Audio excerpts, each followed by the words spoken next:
Do you know that your body produces substances that help to fight foreign bodies or harmful substances in your system? This substance is called antibodies.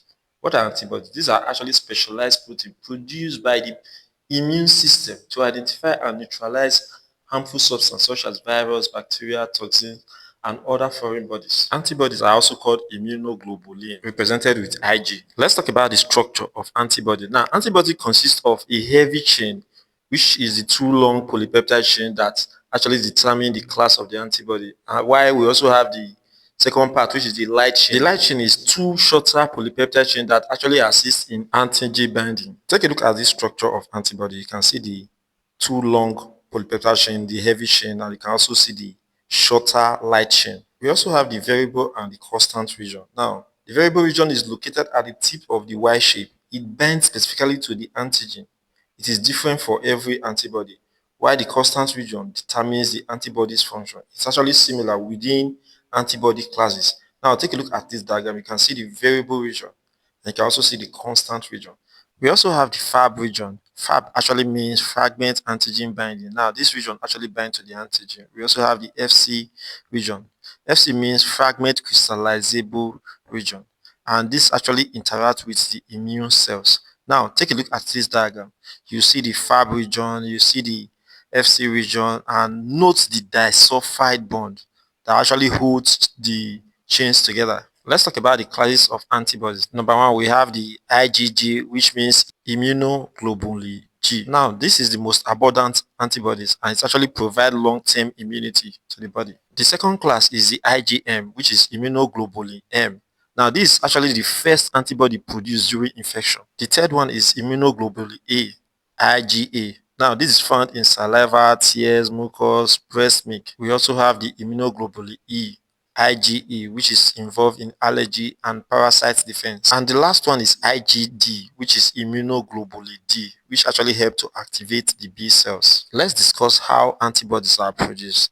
Now, the details of the process of antibody production will be discussed in a separate video. Let's summarize it here. Antibody production occurs through the following steps. Now, the first step is that the foreign bodies or antigen enter the body, and specific B cells recognize this antigen and actually swallows it, break it into pieces, and display it on their cell membrane. Helper cells actually serve as a confirmation mechanism to confirm if these foreign agents are actually antigen or harmful to the body.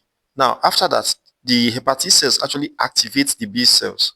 Now, the activated B cell multiply itself rapidly. This is called clonal expansion. Now, why does these cells need to multiply itself? Because it actually needs many of what B cells to produce numerous what antibodies to what fight these foreign bodies.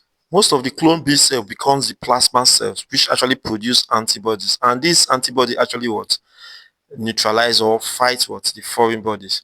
Note that the last step is actually what the memory B cells, which provide long-term what memory. Not all the activated B cell becomes plasma cells. Some become memory B cells, which actually retain the memory of what this antigen or recognizes this antigen whenever it enters the body again and attack it immediately. So this memory B cell can recognize this or can keep this memory for a very long time.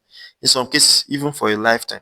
In general, how does antibody fight infection? It's actually attached to the pathogen and destroy them. It can block viruses from entering the cell, mark bacteria for destruction, neutralize toxin, and activate other defense mechanisms. In general, this process helps the body to fight infection, remember pathogen, respond faster during future infection, and form immunity after vaccination. What are the functions of antibodies? Antibodies actually protect the body by neutralization. It can neutralize toxin or even virus.